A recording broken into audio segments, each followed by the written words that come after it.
Hello, everyone, and welcome to Business Bootcamps for Writers with today's topic, Finding Your Agent. This event is brought to you by the Authors Guild Foundation, the public charitable arm of the Authors Guild. And if you're not a guild member, please check us out and see what we do to learn how we might help your writing career. Today's webinar is a collaboration with Las Musas, a collective of Latinx women and otherwise marginalized people in the children's lit sphere.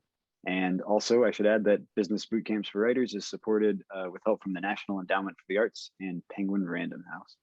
So we're here today to learn about query letters and everything else you want to know about finding an agent. And we have two wonderful panelists here, Mayra Cuevas and Saritza Hernandez. And I'll turn it over to them now.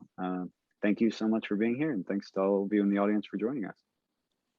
Thank you so much, Johnny, for that wonderful introduction, and welcome everyone. And if you have spent your last 2 days in DV Pit world, we're wishing you the best of luck. We hope that you got a ton of likes and that you're getting ready to send out your queries, and that you're here basically to polish that amazing query letter that is going to get you noticed in the inbox of agents. So basically today, Saritza, who is my amazing agent for many, many years, since 2016, and I were going to be talking about the 7 steps. Basically, we kind of like compressed it to 7 steps that are going to get you from, starting out, basically asking yourself, is the manuscript ready, to having a letter that's going to get you noticed, a very professional crafted letter that, follows industry guidelines and that, sets you up for success. We're also going to be moving very quickly because we want to make sure we leave room at the end for Q&A. So some of the things we're just going to touch on them briefly, and then you can just go online to find more information or join another webinar from the Authors Guild. So Saritza, we have a presentation for everybody. Yeah, so I'm going to share my screen real quick.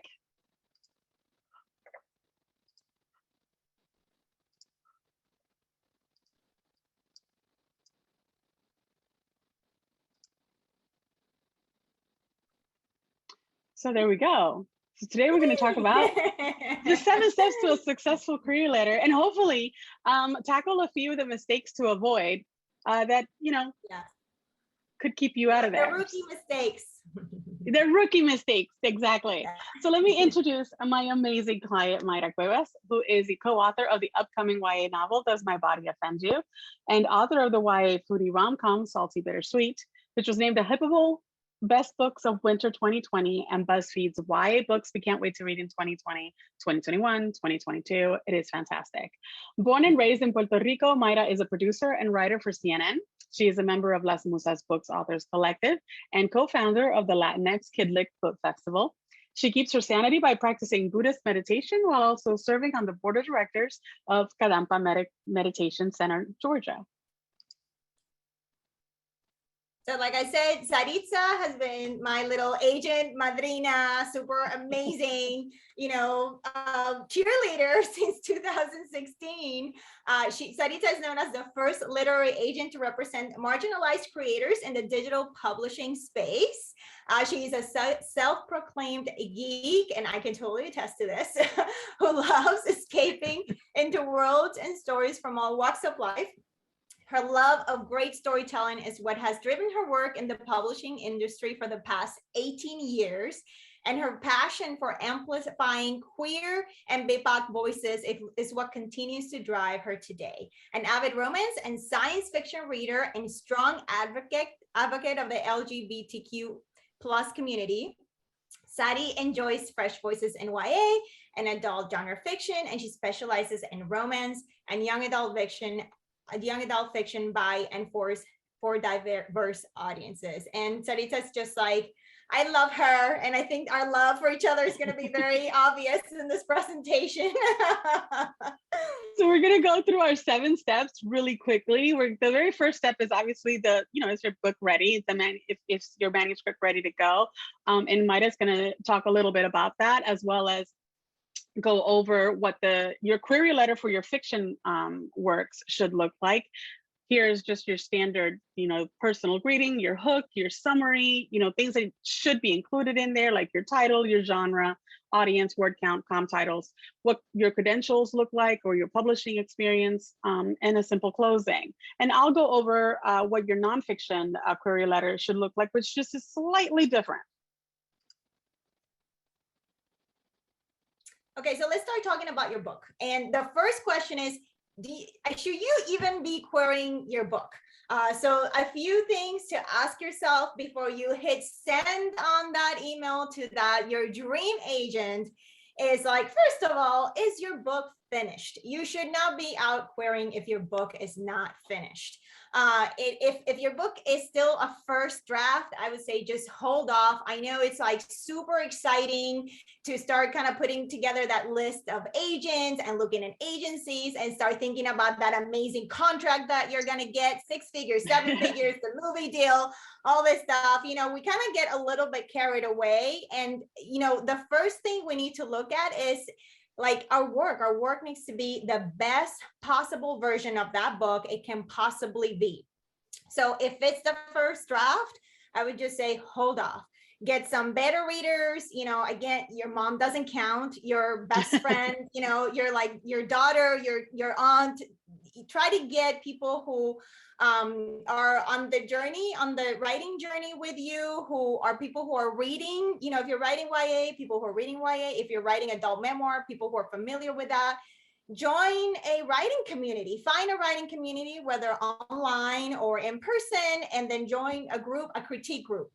And make sure, first of all, make sure that you have the correct word count, that you have figured out the genre, and that it meets industry standards, because these are things that are going to set you up as a person who knows what's going on in the industry and that you are a professional. First and foremost, the agent and author relationship, it's a transactional business relationship. You have to come at it from a very professional angle.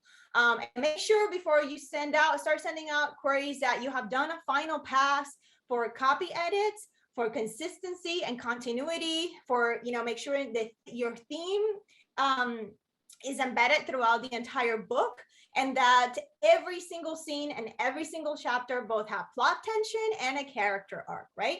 And I recommend this book, Self-Editing for Fiction Writers, because it is a fantastic book to help people who are starting out, trying to figure out what things you need to be looking at in your manuscript that need to be fixed.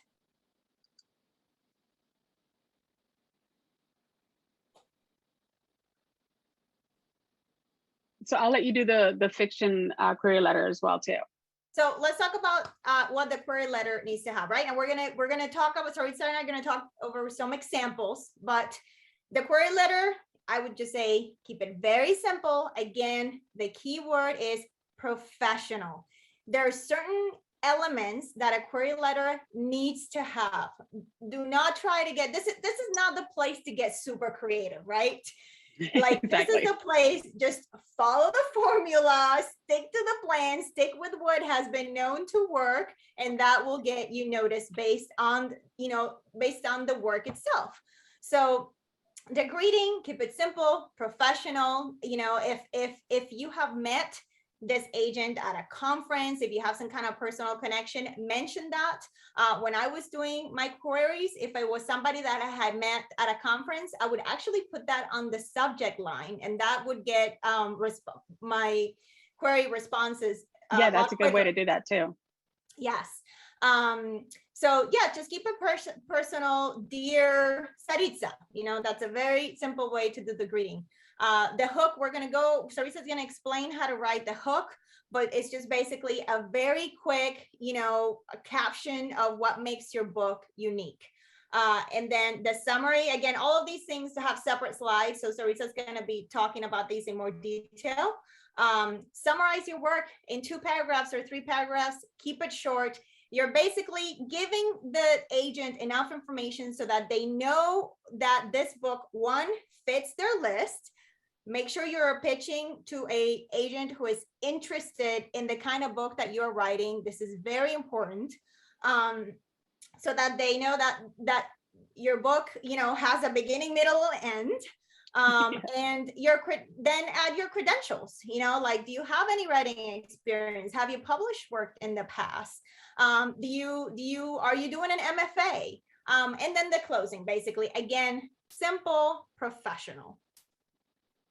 So I'm going to talk a little bit about the nonfiction query letter, which is just slightly different. So when we normally have the fiction query letter be focused predominantly on the book, the nonfiction is generally focusing more on the platform, the credentials, what makes you the right person to write this book and to be the expert to present this book, right? So, generally the market and the market or hook section of your query and your credentials, kind of like swap spots in a nonfiction query letter. That doesn't mean that if you have it the other way around, it's going to get rejected. I'm just saying this is just a simple way to remember how to do the difference between a fiction project and a nonfiction project. Credentials come first for nonfiction. Keep your greetings simple and professional, just like you do with your fiction query letter.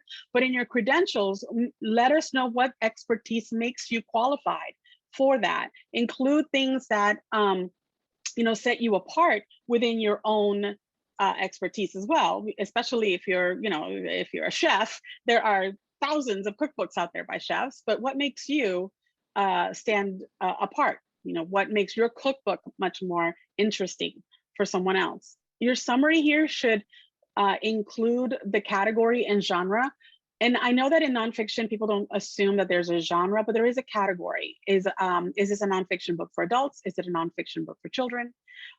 Within the nonfiction sphere, is this more targeted towards the self-help crowd, or is this a memoir, or is this a short story collection, a poetry collection? And then what you expect the word count to be, because the difference between a fiction and nonfiction work is that with fiction, the work needs to be done, it needs to be polished, it needs to be ready to go. But for nonfiction, you are submitting a proposal. You are giving us a detailed synopsis that has like a table of contents with short summaries about what you expect each chapter to be about. But the book doesn't have to be complete in order for you to go out with it. You do not need to have several chapters polished for it as part of your submission, but you don't need to have the whole book total. We do need to know, though, about how many words you're expecting to write. And I can tell you, if you're going beyond like 100,000 words for anything in the nonfiction sphere right now, that's probably a bad thing. So keep it under that if possible. Your market and your hook are going to be, who are you targeting with your book and why? Why is it going to connect with that readership? Your closing, again, is going to be simple, professional.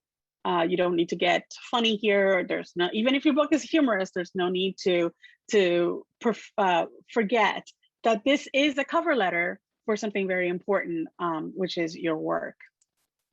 So let's talk a little bit about how each one of these things, what they look like in your query. So your greeting. I do want to mention that we are getting a lot of questions. There's about 900 of you right now listening to this presentation. We're going to do our best to try to answer as many questions as possible. We also received over like 150 questions in advance. We try to incorporate a lot of these things in the presentation, so hopefully a lot of your questions will be answered as we go through the presentation. Yes, thank you for pointing that out, because we were mindful of that. So I want to make sure that you understand when you break out the query letter, what these things look like, because you've probably seen a lot of these presentations where they go, well, here's what the query letter looks like, and then they fly through it and then go off to something else. We're going to take a little bit of time to kind of break it down. So your greeting should be simple. Dear first name is completely fine. It is a professional environment, but right now, especially in the climate that we are today and in the awareness that we have of this era, we understand that not everyone has gender expression listed within their, you don't have the pronouns available online, or maybe you don't know much about the agent beyond their name. There's no image, there's nothing that lets you know, and you don't want to make a misstep. You don't want to misgender someone. So if you're not sure, you can absolutely just say, dear first name, But if you are and you see that their pronouns are listed and you choose to use an honorific, you're absolutely welcome to do that as well. Avoid misspelling names. Take the time to really make sure that if you have to copy and paste it, that's absolutely fine. But I will say that it sometimes irks a lot of us, especially agents of color and from marginalized communities, that we make an effort to make sure that everyone knows how to pronounce and how to spell our names, and it's everywhere. So take the time to do that correctly. If you've met me at a conference, if you have attended a workshop like this, you can simply say, it was great being a part of the webinar for the Authors Guild with your author Mayra Cuevas. Here is my contemporary blah, blah, blah, right? Give us a way to connect with you immediately. And I want to mention real quick something about word count, because I see multiple questions having to do with word count. So the word count depends on what genre and who is the audience for your book. And this information is readily available online. You just have to do a Google search and multiple articles will appear. There's also some questions about industry standards. Again, there's tons of information online. I would recommend either joining a writing group or attending a conference for some of these details, because you'll learn a lot in that type of environment, more than what we can get to in an hour. But specifically for word count, because this is one of those things that will automatically get your submission rejected. If your word count does not meet what the industry standard is for category, for example, a picture book, and these are averages. On average, a picture book is about 600 words. If you have a picture book that is 5,000 words, it will probably automatically get you rejected. That is not a picture book. A middle grade is between 40 and 50, 60,000 words. YA is usually in the ballpark of 80 to 90,000. If you're pitching a fantasy YA that is 200,000 words, again, it will probably end up in the trash bin of the agents. So Saritza, do you want to add something about word count? Yeah, so for word counts, the other thing to remember is that it is indicative of your knowledge of the market to the agent when they see what your word count is. If it also lets us know, it's also indicative of the quality of the work. It is, there are so many times where I find a query that the premise is really interesting and I really love the idea of it. But then when I look at the word count and it is like 200,000 words for a YA fantasy, that make me wonder, okay, is this supposed to be 2 books and they try to do it all in one? Is this book not been edited enough, not revised enough, that it's now fluffed out? Am I going to have to do a lot of work to get this book ready to market? And as an agent who, all agents don't get paid until we sell something for you. There's no money always flows to the author. So if I have to go through a year's worth of editorial with you, that's a year of no income for both you and I. And that just is not setting you up for success. So I highly recommend, and we have some resources included in this presentation towards the end that give you a lot of information. You can literally find every single question that has been asked about word counts and genres and how do I address the fact that this is a 2-book or a 3-book series. All of that is actually readily available. It does take a little bit of research, but hopefully with the information that we provide here in the in this presentation, in the resources slide, you'll be able to get a lot of those answers. So let me go right into the hook or the log line, especially for those of you who are coming from DV Pit. You guys know this really well because you are writing those log lines and you are killing it. I just want to say I'm spending like 2 days constantly like, oh, I love this, I love this, I love this. And your hook or your log line, that's what it's supposed to do. It's supposed to hook someone and get them excited about the book. It always starts with your hero, with your protagonist. Who is the story about? Remember that they are the ones that are going to drive the story, so they need to drive the log line. If it is a dual point of view, both of them would be included in the protagonist. Romeo and Juliet would be included. What's the inciting incident? What happens that sets the protagonist on their journey or creates that moment that's going to lead to the conflict? What's the objective? What are the goals? Is there action in the story? What is it? What is that protagonist trying to accomplish? And the stakes are critical. If you do not have stakes in your logline, I can tell you it is not going to be as enticing to the reader, and definitely not to the agent, because we're going to be sitting there going, well, that's easy. They'll just have a conversation. It'll be resolved. Why do they have to have this conversation? Why do they have to go on this journey? Why does your book, including for nonfiction, why does your book connect with the readership? What were the stakes for you as you were writing your memoir? What is it? What set you on the path to becoming the artist, the chef, the whatever that you are now pitching, right? And then here's a quick little formula for it. So, when the inciting incident happens, the protagonist must achieve the objective or risk the stakes. Then you're going to revise it, you're going to polish it, you're going to make it, make that line level edit that's necessary so that it's smart, snappy, scintillating. Triple S's, really important. And then your second line for your hook or your log line should have a way to make it fit in the market. So this book comps to this and this. And your comps, which we're going to talk about in just a second, don't necessarily always have to be books, although that's always great. They should be books that are within the last 5 years. If you're comparing it to a classic, that's a really high level book that you're trying to get out there. And that's going to, again, you're not setting yourself up for success. But it can easily be Ted Lasso, meets Hunger Games, which would be weird. It's, I guess, Squid Game. But, it doesn't necessarily have to be 2 books. Yeah, stakes. Yeah. I want to mention just something on stakes real quick. If there's a question of stakes, or if you're having doubts about the stakes in your book, there's a great book that explains the importance of stakes. It's called Writing the Breakout Novel, or The Breakout Novelist. It's by Donald Mass. Great chapter that explains the importance of stakes in a story. Absolutely. So here's some actual examples. These are 3 books that I have represented, and all of them are hooks or log lines that either I have written or the author has written or we have written together. So it should tell the agent what sets your book apart in your genre, and makes it competitive as well in the marketplace. Why are people going to gravitate towards your book, right?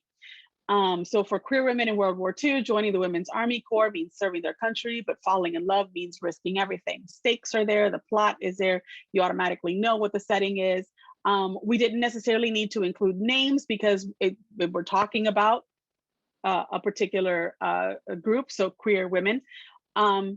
After stabbing a would-be rapist to death, 2 best friends go on the run across America in a journey that grows darker and deadlier with each new disastrous decision they make in this queer modern reimagining of Thelma and Louise. And that book is available now. We're gonna go over what that query letter looked like as well. And then perfect for readers of Elizabeth Acevedo and Angie Thomas, Does My Body Offend You follows Ruby and Malena, 2 extraordinary teens from different backgrounds who team up to take on a sexist school board and lead the Brawbellion. But fighting for social justice is way more complicated than they thought. And soon they're confronting racial bias, sexism, and even first love. And that's, Mayra's upcoming novel, Does My Body Offend You? And while that hook is a lot longer, it completely covers all of the pieces that we have talked about, including the protagonist's first names. Why that is important is because in this title, we know that it is competing against some pretty big heavy hitters, right? Elizabeth Acevedo, Angie Thomas. But that marketplace is right now growing exponentially. And we want to make sure that the reader automatically sees themselves in the name of Malena as a Latina and Ruby as a white presenting character. And that was, by the way, that was the blurb that actually sold the book. And so I'm going to let Mayra talk a little bit about her project here with Does My Body Offend You? And I'm not going to read the whole query because we have I want to make sure that people get a chance to ask questions, like I said, and I'm kind of running through these. But I wanted to make a point here that in this query, this is actually a longer query than normal, than what we have talked about in the past, but it was important because it was timely. It had to do with both setting and the characters, their backgrounds, their marginalizations. And we wanted to make sure that the editors understood that this was a book that we knew was going to go quickly and they needed to jump on it fast. So we made sure that they had all the information there. So when they went to acquisitions, they could, throw all of the resources behind it. Yeah, and I want to mention also, Saritza, that we did get some questions from BIPOC, especially from BIPOC authors, asking if they should include in the pitch that, if their characters are African American, if they're Black, if they're Native, if they're from Native Indigenous communities. And as an author, I would say that right now that is super important and needs to be at the top, because absolutely there's a big awareness from agents and editors about acquiring work from marginalized voices and marginalized communities. So now it's just such a very exciting time to get your work out there and get it noticed. Yeah, and I would say that if you're going to address your query, I want to preface this by saying that not all marginalizations allow for the creator to out themselves as members of that community. And if you do not feel comfortable doing so, you do not have to. I don't want you to feel like you absolutely have to do this, or that it is a trend, or that you have to, because a marginalization is never a trend, as we all know. So it should be where you feel comfortable talking about it. And if it is specific to the work, in other words, you are writing from a lived experience and you want to share that, then absolutely, by all means, include that, whether in your bio, in your credentials, or at the very beginning of your query.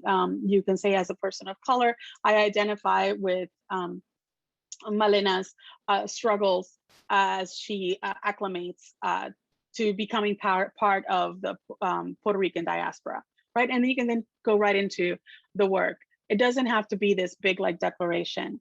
I will say though that if you have if you're part of the disabled community, it's important to let us know that as well, because that also helps us to make sure that what we are reading with the conscious. In this case, we do need to have that conscious bias about why the character performs or behaves in a certain way, especially if any of their idiosyncrasies, assumed idiosyncrasies in the neurodiverse environment are present in the work. We want to understand that this is something that is very important to you because you are coming to it as a person representing that marginalization.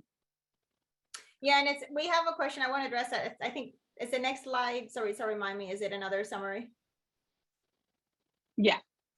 Do you want to go to that? Because I do want to mention something about how much personal information you should be including in your query, because I did see a couple of questions about that on the Q&A list.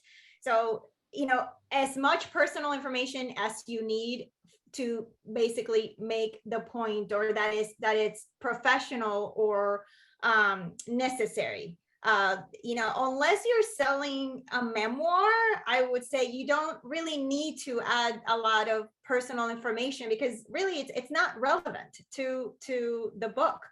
How do you feel about that, Saritza? I will say that I say this all the time to authors, especially fiction authors. Agents, it's not that we don't care about you, is that we care about the book first. We want to know, is this something that is going to connect with us? Is this something that we want to champion? Is it something that we know we can champion? So we're going to care about the book first, and we're going to care about you second. So the book needs to come forward. That, your premise and your summary, that needs to present the story first. And then your bio should be at the bottom, and it should be a 1 sentence, maybe 2, that basically talks to why you're the right person to write this, or what allows for your market to help propel the book forward. If you are, a viral TikToker, and you've got this amazing contemporary YA, well, that's important to, include in your bio. But most of the information is going to be that's relevant to the agent is going to be in those in that book summary and what the book is about. So this one is another YA title. I want to highlight the fact that at the end of the summary is where we get the basic details about the book. So it lets us know what type of book this is: a young adult work of dark contemporary fiction. Trouble Girls, at a proposed 80,000 words, is heavily influenced by the Me Too movement and will resonate with fans of Laurie Hal Sanderson's Shout and Meredith Miller's Little Rex. And it's important to notice that here, the author included the word proposed, because when she submitted the work, it was complete. And she was conscious of the fact that it would likely need to be edited, and it was, closer to the 90,000 word range. But she was hoping to get it down to 80,000 words. And when her and I went through the process, we actually got it down to that 80,000 words, because she already knew the area she wanted to cut, but wanted to have a conversation with an agent about whether those cuts were necessary. And that's a different thing from saying, I want you to edit my work. Right? She was already conscious of, this chapter is probably not necessary, but I'm leaving it in case you think I shouldn't. And it ended up being a couple of other things that we worked with. So the difference here from the fiction to the nonfiction is that on the nonfiction side, this work that by one of my clients is a humorous work, but she wanted to show how the market is there, and there are no other real books about this, especially women who are choosing to have children later in life. And the only difference here is that with her work, she wanted to make sure that we addressed that it was specific to women, that it's specific to women who are told when they're pregnant that they can't, that they're going to be a geriatric pregnancy, right? And she's dubbed them prenatal pioneers. So all of these ways that she included it in the summary actually made it interesting for me to be like, oh, I had never thought of that. And now I want to know more. So your credentials. I can't wait for this book to come out. Yeah, same. So the credentials, in the summary, after the summary section of your query, you're going to have your credentials, or in the nonfiction, you're going to have that ahead of time. But basically, it should let us know a little bit about why you're the right person to write this, or why you wrote the book, or something that gives me information about your publishing experience and what what you're bringing to the table, right? So in Mayra's bio, she included being a fiction writer, as well as a nonfiction writer, the organizations that she is connected to, where she was born and raised, because it ties to the fact that the book is about a Puerto Rican main character, and then what the agent has requested. In Julia's, she included that she's had short fiction published. She was pursuing her MFA at the time for young adult, writing for children and young adults, which ties to the fact that she's writing a contemporary young adult novel, and kept it very simple. Sign off with a simple, yes, best regards or sincerely. Please don't get funny here. I've had a lot of queries come in where at the end they're like saying things like, and if you think it's as funny as I am, I look forward to things like, I look forward to hearing you chuckle. How would you hear me chuckle? Like things like that. Just best regards.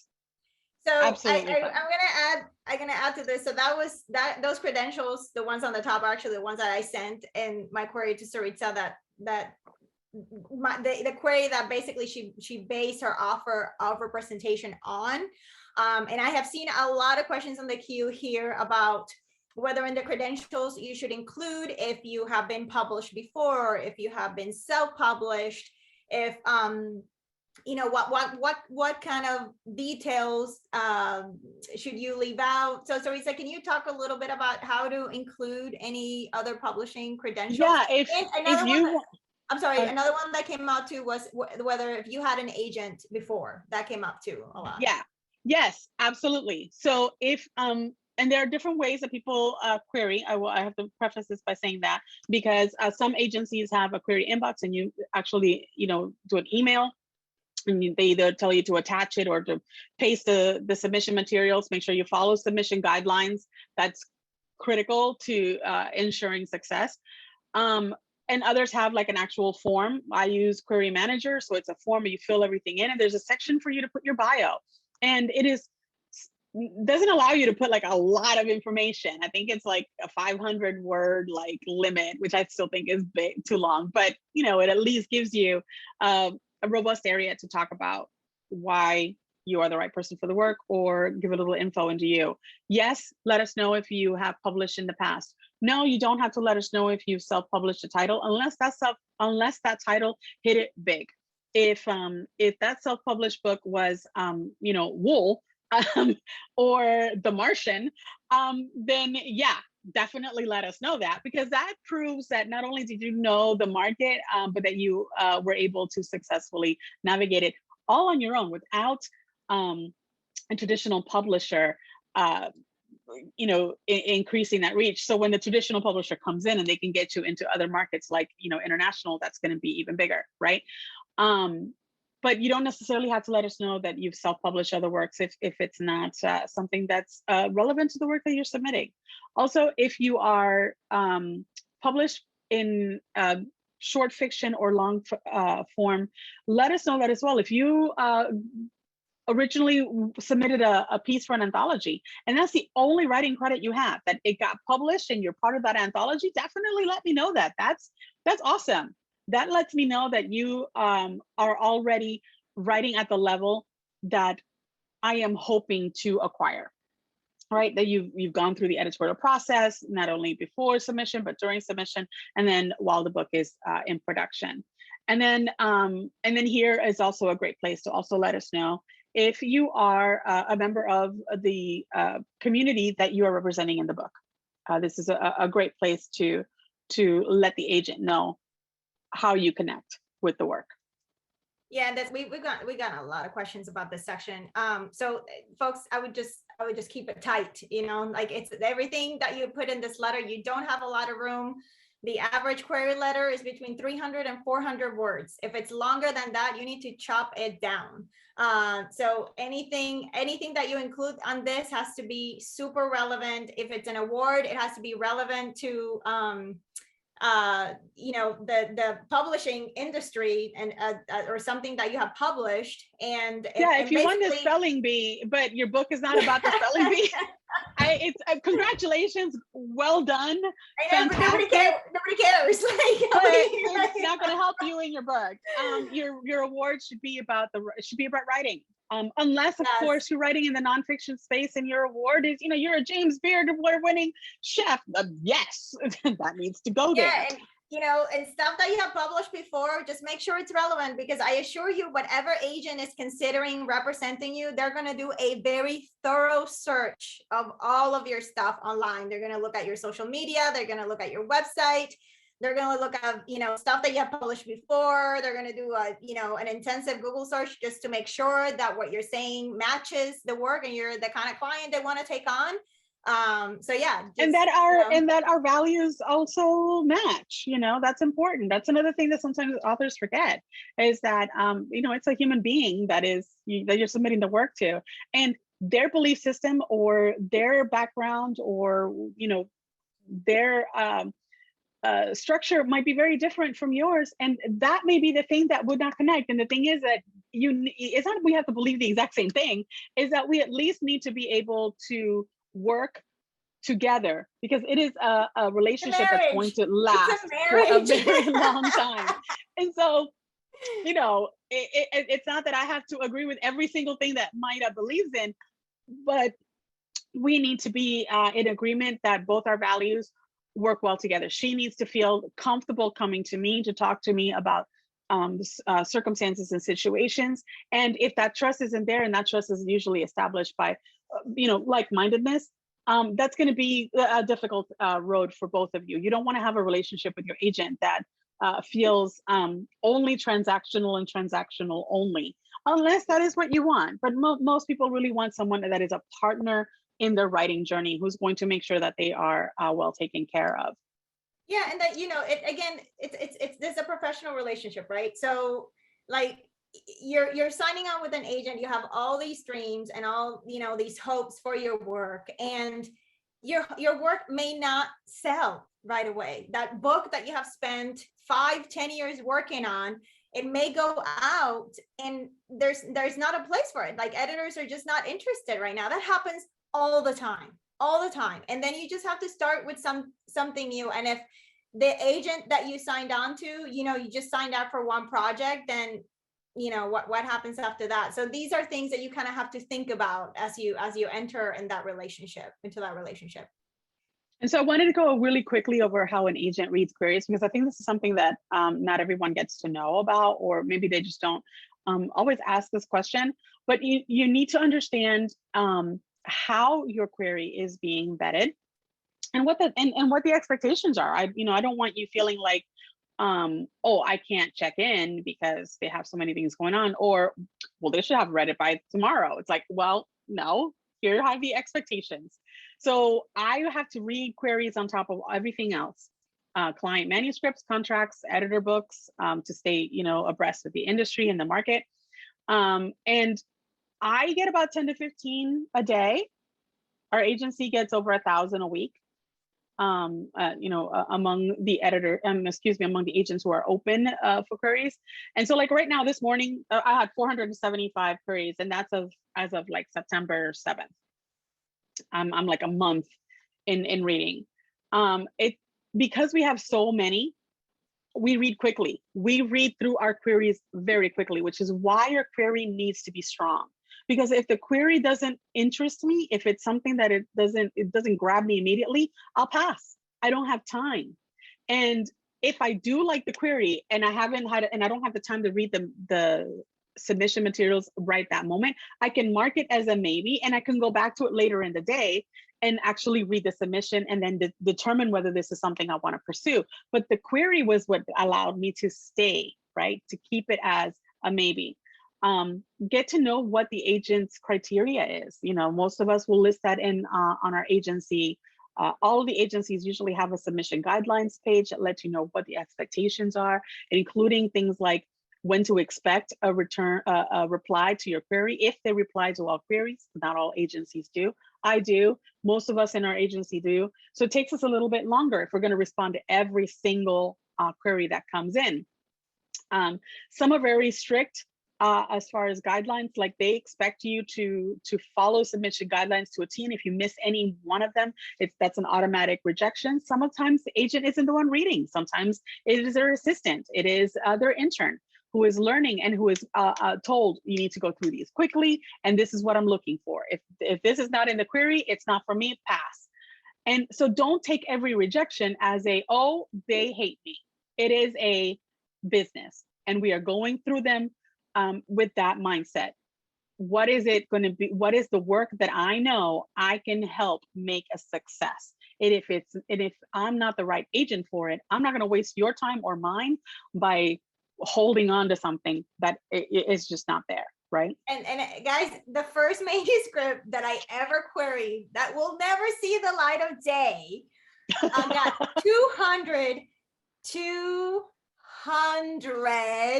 rejections. And I just kind of just tossed it to the side and just wrote something else.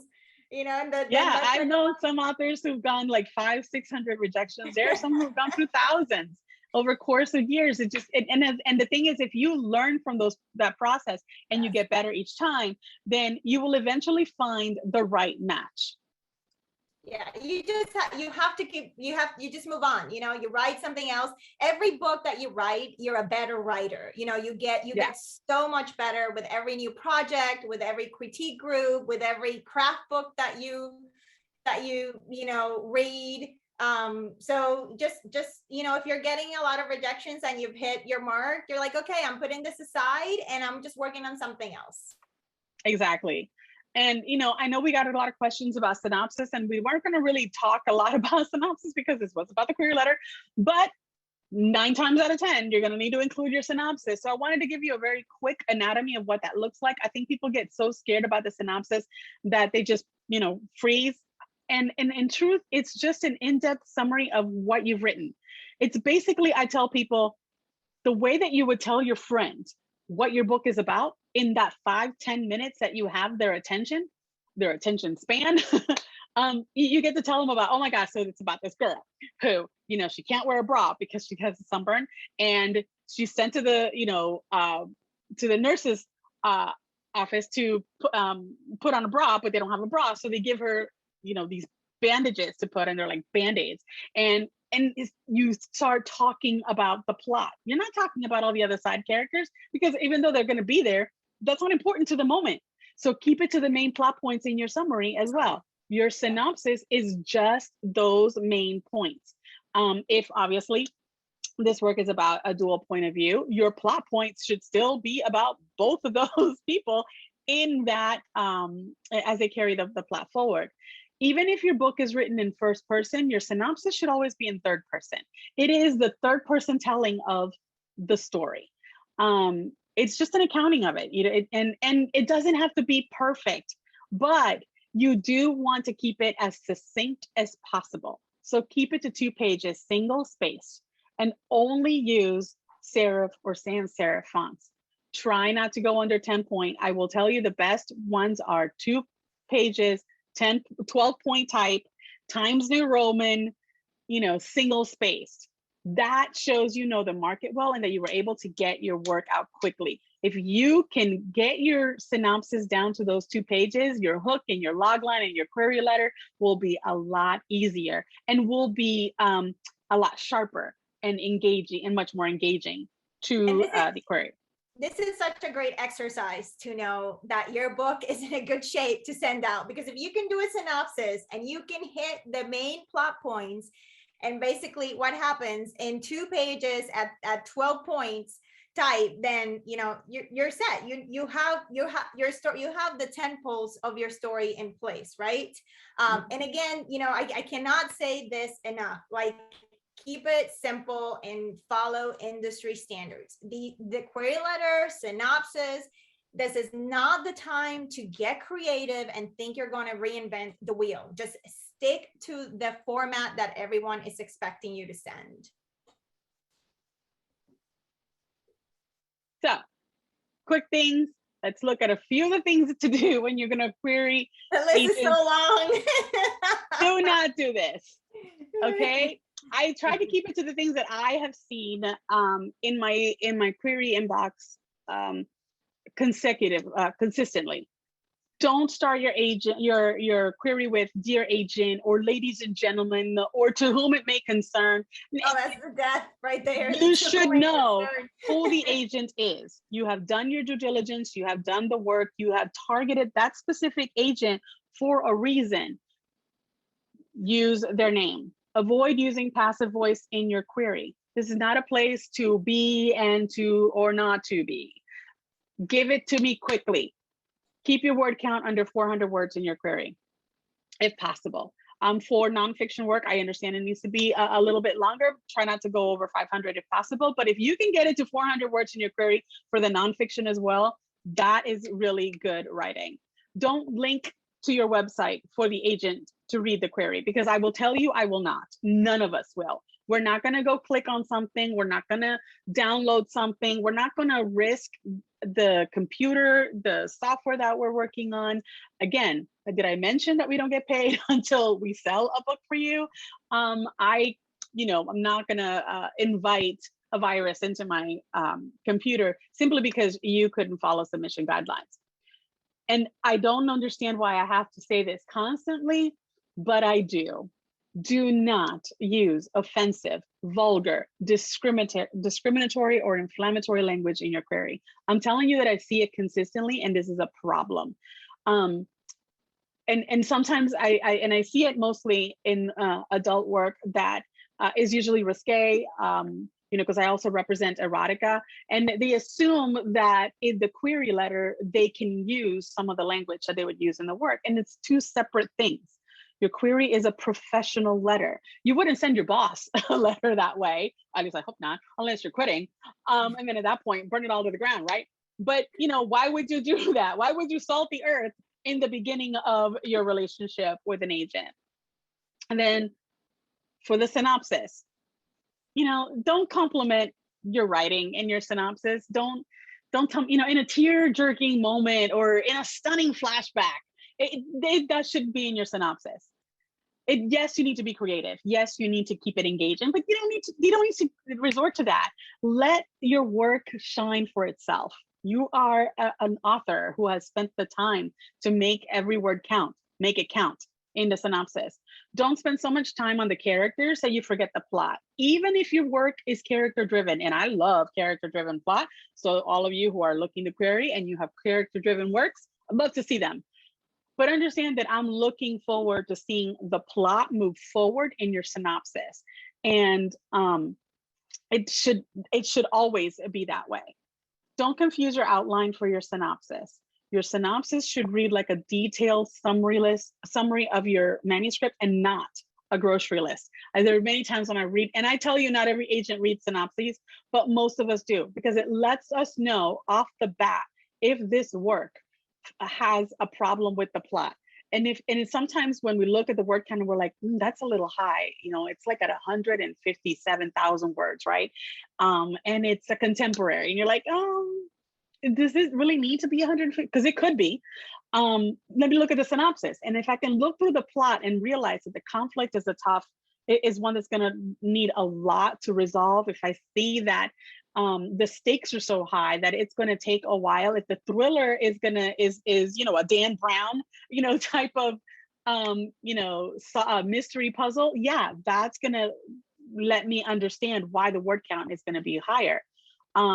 And so I need to see that progress, and I should be able to see it in a quick summary, not in a don't forget the eggs, don't forget the milk, don't forget the bread kind of environment. I'm gonna quick fire my don'ts, because I have a good list of don'ts that I have accumulated over time. So don't start with rhetorical questions. Did you know? Have you ever wondered? Do not ask about your submission guidelines in your query. You should already have researched the submission guidelines before you send the query. Do not compare your book with the Bible, with J.K. Rowling's, Tolkien, or say that this is the next Da Vinci Code. Keep the comps, somewhere in the next 5 years, and like upper list, mid list type stuff. Don't insert other platforms, i.e. my story will be great for a magazine article, TV, film. Do not mention all the other projects that you are currently working on. For example, if you're not interested in this, I also have a middle grade that I'm working on. So you're querying one book at a time. Don't demand a series. And I see this again and again and again with fantasy writers, that you're basically, you have one book and you get it in your mind, this is going to be a series. That's not how the market works. Basically, the best way to pitch that is, here is a standalone book with series potential. That is the accepted language in the market. No need to say that your work is copyrighted. Don't need to tell an agent that your mother, aunt, sister, father loved the book. Again, keep the personal details to a minimum. No need to say how long it took you to write the books. Like this was like 10 years in the making, 20 years in the making. No one cares. Not mention. I would not mention that this is the first novel or the first thing that you have ever written. The correct language is that I am a debut author. That is the industry language. And do not mention that your manuscript has been rejected 200 times, and never under no circumstances follow up with a phone call. And let's talk, there were a ton of questions about follow-ups. So I do want to make sure we kind of give people some protocol on following up, Saritza. So if you're going to follow up on a query, first, check the submission guidelines. It should tell you what their turnaround time is. I can tell you that for my query manager, it lets you know what my turnaround time is when you submit your query. At the very top, if you read the very top of it, it says my current turnaround time is about 16 weeks. So don't check in until you get to that 16 weeks if you haven't heard from me, because I respond to everything. Every agent will also let you know how to check in. Feel free to send an email to X, they'll tell you what the email address is to check in on your query if it has been longer than this period of time and you have not heard from us. Or they'll say, if you have not heard from us by this point, consider it a pass. Then you don't need to follow up. You already know the answer. A lot of things, I think authors sometimes make it harder on themselves by thinking, oh, I need to be on top of, if I haven't heard from her today, then that means that she doesn't like it, or he must really hate me, or they really don't get it, right? Because why wouldn't they let me know right now? No, it's that there's a lot going on. And sometimes, as Mayra knows just from day to day, sometimes she has to email me again at the end of the day because my email is so long. Yeah. Text you say, hey, did you see my email? That, hey, this got buried. And so if that is just with clients, and I will tell you, agents prioritize money. We will prioritize money first. We have to get paid. We still got the lights, the rent, the mortgage. We got, stuff to do. So in order for us to make a living, we're going to prioritize our clients' work first, and we're going to leave queries for the last thing. It is the first thing I check in the morning because I can access it on my phone, and so I check it in the morning and I check it in the evening. And when I close to submissions, when I close to queries, because I have so many that even in the morning and at night, I'm never getting through them, or I'm going to get beyond that 16-week to 18-week time frame for follow-ups. So you can get a lot of this information actually from the resources that we have here. Feel free to take a screenshot. We're going to make sure that this information is provided to you. But in the event that it doesn't get to you, take a screenshot now. Smile. Yeah, and there were some questions. There were also some questions about how to query, right? Whether you should go out to your dream agent first, whether you should go out to 20 agents, to 40 agents. So I'll talk a little bit about how I did it and what worked for me. So now there's like a million systems that you can use to keep track of your queries and your agents. You can go to manuscript wish list to find out what agents are looking for and what kind of pitches they're accepting. You can build your list. You can keep a spreadsheet, either an Excel spreadsheet or, use something like a software like Query Tracker to keep track of what you're sending out. And I would highly recommend starting in small incremental amounts. For example, send out 5, then maybe send out 10, because what's happened is if your work is solid, right? If you have a solid, you're going to start getting some feedback. You may hear the writing is great. I love the concept, but I did this and this didn't resonate with me. And if you get enough of those, then you can go back and you can make changes, right? So you can revise your work with the help of a critique group or a critique partner, which are incredibly invaluable. In fact, the Marie, who started as my critique partner, is now my writing partner. We have a 2-book deal with Kanaf. Does My Body Offend You? Is the first book in that deal. So start small. Do not send out 100 queries at once, because if your pitch is catchy, if you have a great pitch, then you're probably going to get requests for either partials or full right away.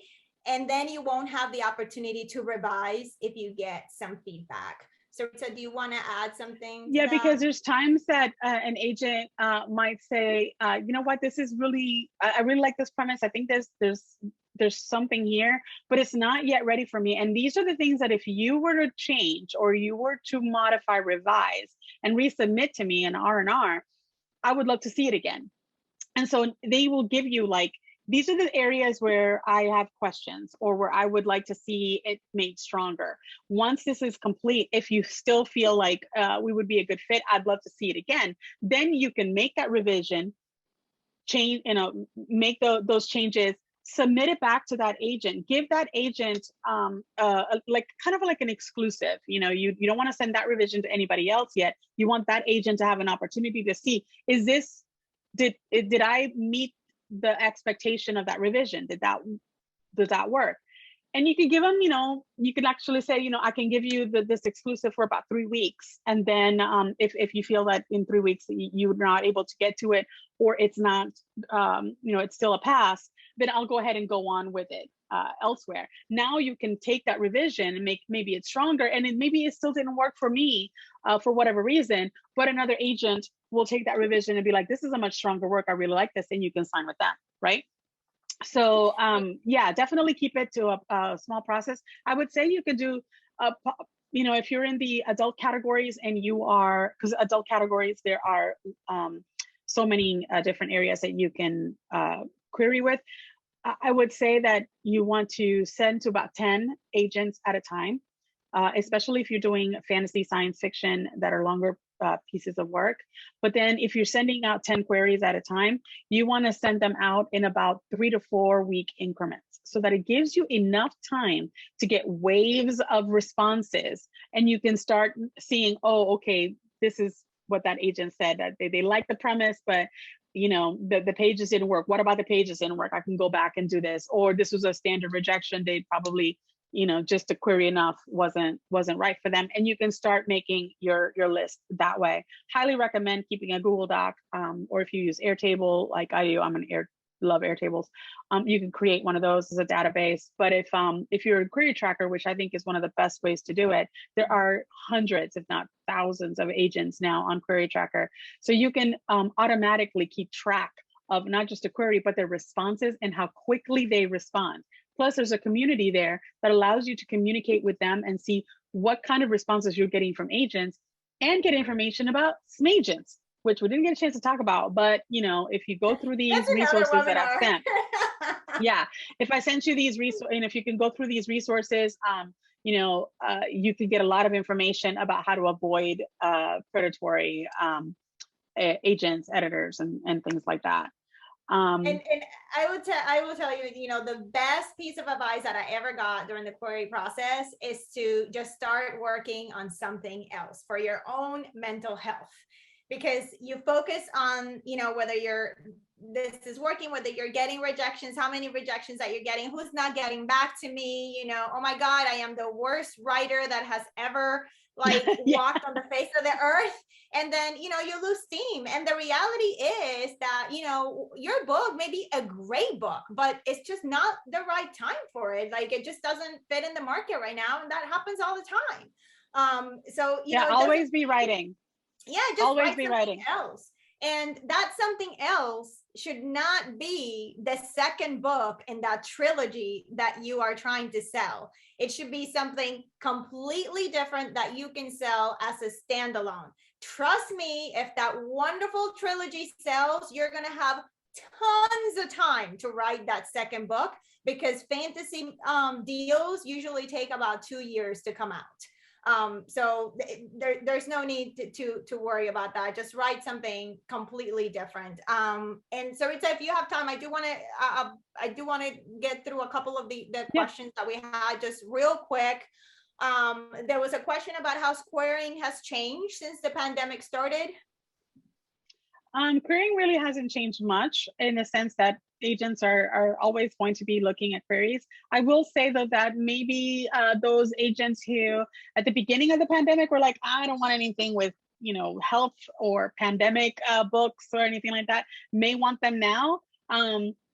So if you had that pandemic book, that actual book about a pandemic that you thought, oh, nobody's going to want, back in March 2020, April 2020, this is probably a good time to start looking at querying those.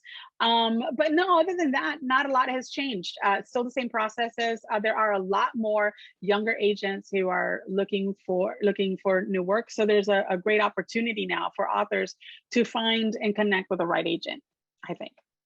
And there's a great question about, there are times of the year not to send queries, because you guys do take time off. Yeah, so I will say, don't count on sending a query during your Thanksgiving break, during Christmas, any of the holidays. I would say the predominantly the U.S. holidays from November, Thanksgiving week through New Year's. Most of publishing is shut down. As far as we're still working, but that's when we're prepping for the new year. and we're clearing out inboxes. We're making sure any last minute payments and things like that are being processed.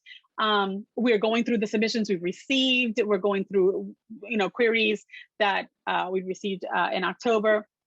And most of us close. I will say that Andrea Brown, we close our query inboxes. And we're going to be closing them this year, starting Thanksgiving. So that week of Thanksgiving all the way through the end of the year. So if you want to query us, you want to get in there now. So there were several questions about querying a collection of short fiction and poetry. Yeah, so poetry, any kind of short story collection, first of all, please make sure that you are targeting the agents who are looking for that work and who are successful in that work, because you need someone who will be able to sell the manuscript well.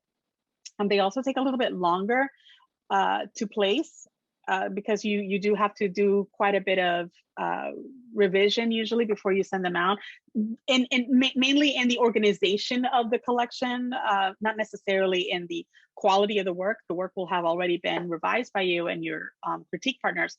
But your agent might say, okay, well, in order for us to sell this collection, we probably want to move this around. We want to get a couple of essays that have to do with this and take these out, or poetry that has a specific theme in mind. But I highly recommend that you go with someone who has a great success with those books so that your book does well. Yeah, and we have a lot of questions about film agents.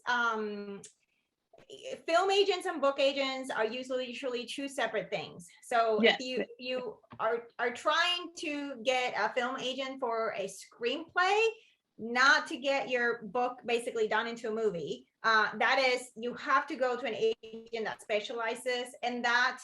Books that are, and it's a little bit inside baseball, but for example, books that are optioned into either film or TV, that is done with an agent that is completely separate. For example, I'm represented for my film rights for my books with a completely different agency than Saritza and Andrea Brown.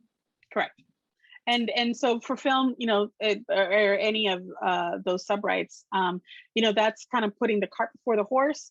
So get your book sold well, get a good agent that's going to make those connections for you to make the book a success ahead of time, so that they can connect you with the film agencies that will make then the adaptation of the book into film also a success.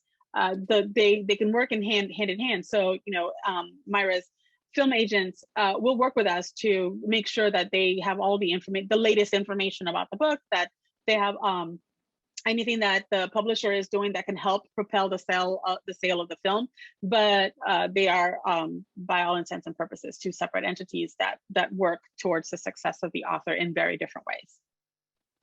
There's a question about let's just touch real quick about genre. There's there's always a question, well, my book doesn't fit in a particular genre, or I have 3 or 4 different genres that I want to pitch at. What is the easiest, most simple way to put that in a query letter? So first of all, if your work doesn't fit a genre, your work is not ready to query.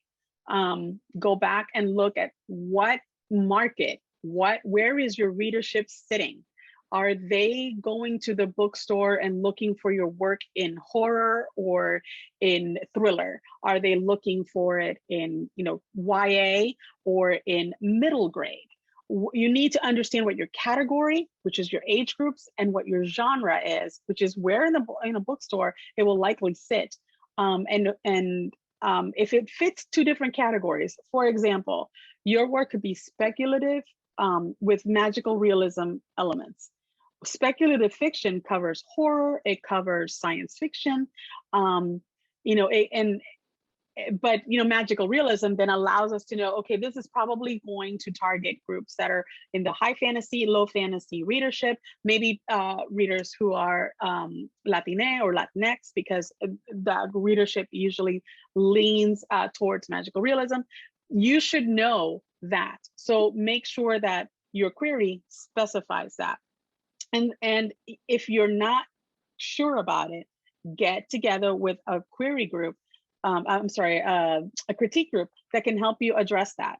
the way to also find that, you know, the Authors Guild has an immense amount of resources available to you that you should be taking advantage. And for the membership, they provide a lot of information and opportunity for you to communicate and get to know other authors who can help strengthen your work and create critique group partnerships. So take advantage of that, especially if you're attending this today and you're not sure about whether you want to join or not. Yeah, and thank you so much, everybody, to join. You know, some last words of wisdom as you go off into the world to query and, you know, work on your beautiful, wonderful books. You know, make sure your mental health always comes first. You know, like, this is just a business. It's not the end all be all. You know, have a community. Make sure you're forming a community around you that can support you and your craft, and, you know, and that are bringing that you're finding the joy in the work that you're doing, because you're spending so many hours on this, right? So don't let the rejections kind of bring you down. That's just part of the process. One day, you know, you're gonna laugh about it and share your experience with other writers, the same as I'm doing right now. So Saritza, like, what are your final words of wisdom? Just keep writing. You cannot get better at anything you do if you don't put the effort and the time into your craft. When you're moving from being a creative to a business creative, so you're moving from writer to author, the best thing you can do for yourself is to never forget where you started. So never forget your writing. Always look for information that is readily available to you, and take the time to receive it, go through it and see how it can affect and benefit you and your writing, and then pass it on to somebody else. Yes. Well, thank you so much. And thank you for the Authors Guild for this wonderful free event. Thank you all for joining. We are going to send some notes from the webinar, so you will be getting that in your inbox. And Saritza and I are both on social media. So if you have any questions that we didn't get to answer, feel free to reach out either on Instagram or Twitter, and we will do our best to answer your question. Absolutely.